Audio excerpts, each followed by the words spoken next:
Hello and a very warm welcome to you all. Today we're going to dive into something truly remarkable, a set of verses from the Quran, revealed more than 1400 years ago. Now these aren't just ancient texts. What we're looking at is basically a detailed and, I think you'll find, a deeply compassionate blueprint for building a just and fair society right from the ground up. So let's get into it. Just think about that question for a second.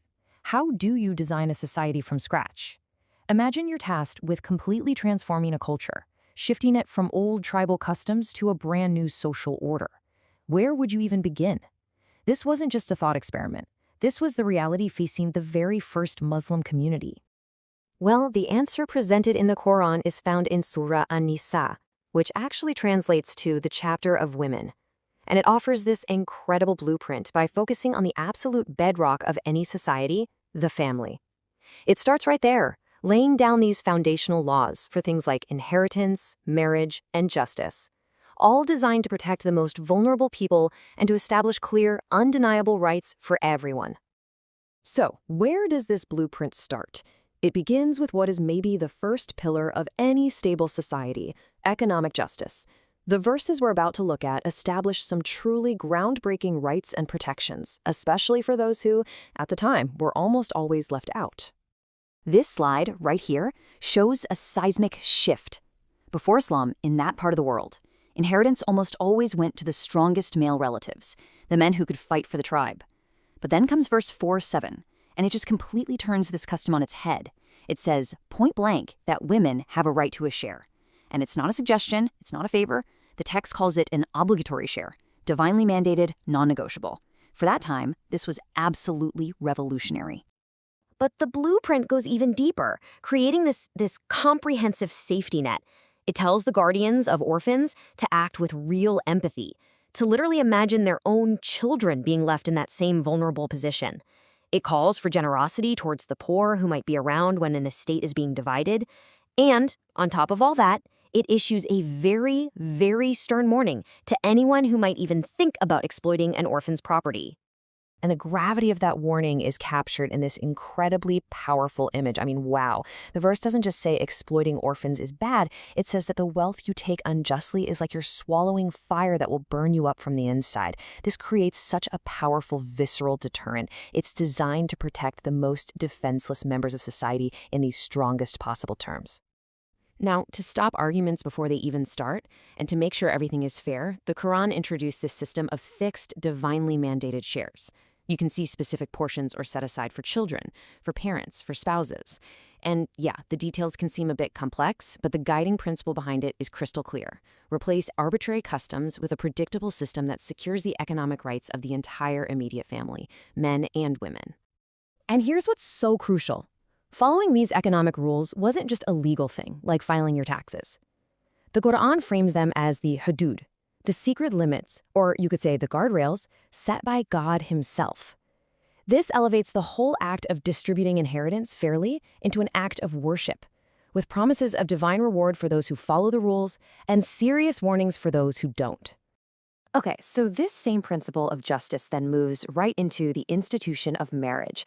The Quran wasn't just interested in regulating finances, it was aiming to redefine the marital bond itself, to shift it from what was often a kind of property transaction into a sacred covenant. The whole foundation for this new vision is laid out in one simple but really profound command. Live with your spouses in ma'ruf. Now that word ma'ruf, it means so much more than just kindness. It means what is good, what is honorable, what is fair and commonly known to be decent. This became the guiding principle for how you treat your spouse, a call for mutual respect and good treatment. And to make that principle a reality, the Quran started, doing some house cleaning. It systematically dismantled specific, harmful customs that treated women like property. It became flat out illegal to inherit a widow along with her late husband's other possessions. It forbade husbands from pressuring their wives to give back the dowry they'd given them. And it put a stop to the practice of a son marrying his widowed stepmother, ending a really vicious cycle of exploitation. This right here is maybe one of the most beautiful transformations. The Quran describes the marriage contract with this really special term, ahdan galizan, or a solemn covenant. Think about that. It lifts marriage up from just a social or financial contract to a sacred pact between two people, with God as the witness. It gives the relationship this immense spiritual and moral weight. But of course, life happens. What happens when this solemn covenant faces challenges? The blueprint is realistic. It knows disputes are going to come up, and so it provides a clear, structured process for reconciliation. Now, to understand this next part, we really have to get this term right. Qawamun. It's often translated as are in charge of, but a much fuller meaning is maintainers or protectors. The concept is that it assigns men the primary financial responsibility for the family, and this duty of providing for them is directly tied to their role as its guardian. So it's not about unchecked authority, it's about responsibility. Okay, so when a serious level of discord, which is described as nushuz or rebellion, arises from the wife's side, the Quran lays out a very specific three-step process for the husband. Step 1, advise her. Talk it out with sincere counsel. If that doesn't work, step 2 is a temporary separation in the marital bed to show how serious the issue is. The final step, which is, highly debated and always contextualized by scholars as a light, symbolic tap that leaves no mark, was a final resort. In a society where unchecked violence against women was just a fact of life, this was a radical limitation of that behavior, designed to curb abuse, not to approve of it. And this is absolutely key. The process has one single explicit goal: reconciliation. The very moment harmony is restored, the process has to stop. The verse commands the husband to seek no means against them. It makes it perfectly clear that the objective here is to mend the relationship, never, ever to punish or to assert dominance. So what if even those internal efforts don't work? Well, the blueprint has a final institutional step: arbitration. The conflict is no longer just a private matter between the two of them. An arbitrator from his family and one from her family are brought in to mediate. This is a structured, family-led intervention designed to save the marriage. And the verse ends with this beautiful promise that if both sides genuinely want peace, God will help them find it. When you take a step back and you look at all these detailed laws about finances, marriage, conflict resolution, you start to see this overarching philosophy that's guiding all of them. And you don't have to guess what that philosophy is, because the source itself explains its own purpose. These rules are not meant to be a burden. The text says God wants to make things clear, to guide you, and ultimately to lighten for you your difficulties.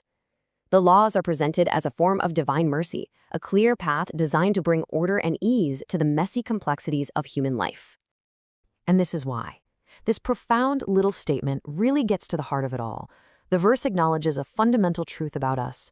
Mankind was created weak. We're vulnerable, right? We're vulnerable to greed, to anger, to injustice, to making mistakes. So this divine blueprint, then, is a compassionate framework. It's designed to support us in our weakness, protecting us from our worst impulses and guiding us toward our best selves. And all of this leaves us with a final thought. This was a blueprint designed for radical social reform in a specific time and place. So the question for us today is, what are the timeless principles embedded inside of it? What can we learn from its deep emphasis on economic justice for all, the dignity of the marital contract, and this unwavering commitment to reconciliation? It's a powerful question to reflect on. Thank you so much for joining me for this explainer.